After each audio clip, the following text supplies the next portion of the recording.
They had brought us to her. She was a little girl that had already been into another foster home. We fell in love right away. She, just a lovely little person.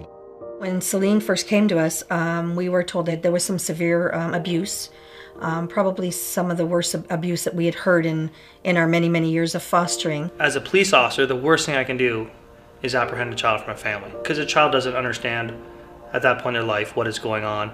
All they know is I'm coming in and I'm tearing them out of their family. I was afraid of them, but because they did take me away from my real mom and dad, it left a lot of fear and emotion and crying and hours of crying, not sleeping. So yeah, pretty hard stuff. You know, whenever she saw a police officer, Celine would literally shut down. I think the police arriving at Celine's former home just meant trouble. It was my first time standing hip to hip really with a cop. We never really know the full impact of what we're having on people. After he hugged me and patted me on the head, I was crying my eyes out. You could see through that, that minor interaction from my perspective was not so minor in her life.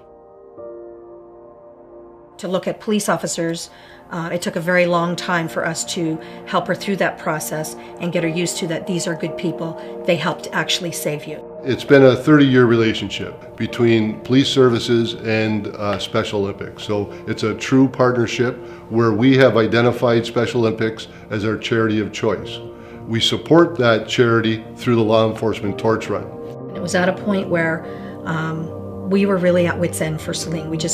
We saw her tumbling and she was just going down in a downward spiral, and we've got to find something for her. And I happened to be up at 5 o'clock in the morning and I had the news on. I was sitting a little bit away from her and she looked at the TV. They were looking for Special Olympic athletes for rhythmic gymnastics, and I just thought this would be a wonderful experience for her. And she's like, I just found something that might change your whole life. So we gave them a call, and the rest is history. I think the next day I went to a practice and I loved it. Immediately after she joined the local Special Olympics team, she made friends, right away, almost overnight. Gained some really positive self-image, confidence. I thought, hey, if she does well locally, that's great. Then she did well nationally, and I thought, and Cindy and I had this conversation before she went to Worlds, if she could win a bronze in any event, oh my God. And she won 2 gold and 3 silvers. When they announced my name, when I went onto the floor, there was a whole spot there cheering. I was like, yeah, I'm for Team Canada. I was feeling oh my God, I'm actually standing on this stage.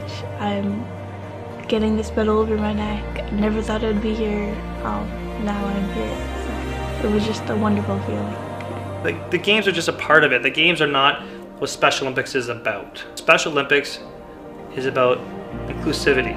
In addition, it provides a social framework where they can meet friends and really develop all of those other skills. Once these athletes get involved in Special Olympics, it unlocks them. It gives them a goal, it gives them purpose, it gives them a drive. It's so easy to not understand where our money is going. Every kid, when they show up, they get a medical screening, they get a dental screening, they get an eye screening. To go to the World Games, there's a lot of steps that happen before there, and Celine's family would have to bear the brunt of that cost.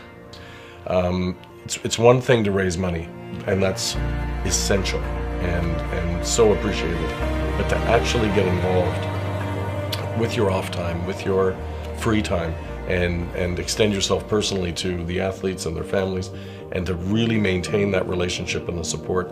I don't think this is too much hyperbole. Without the police, Special Olympics doesn't exist. It's plain and simple. The difference we make in these individual lives is staggering. That money is going to a Celine, where that $20 you give helps her become the person she is. But there's more Celines out there. And I want to make sure they have the opportunity that Celine was given.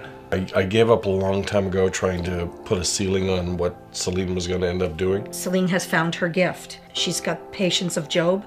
She loves children.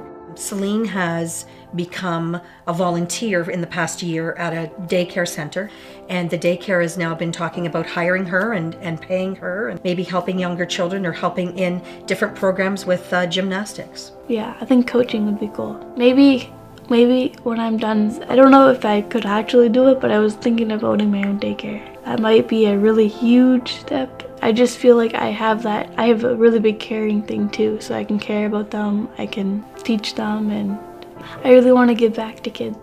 Through the law enforcement torch run and Special Olympics, she has blossomed into this phenomenal athlete and even a better person. So she's inspirational to us.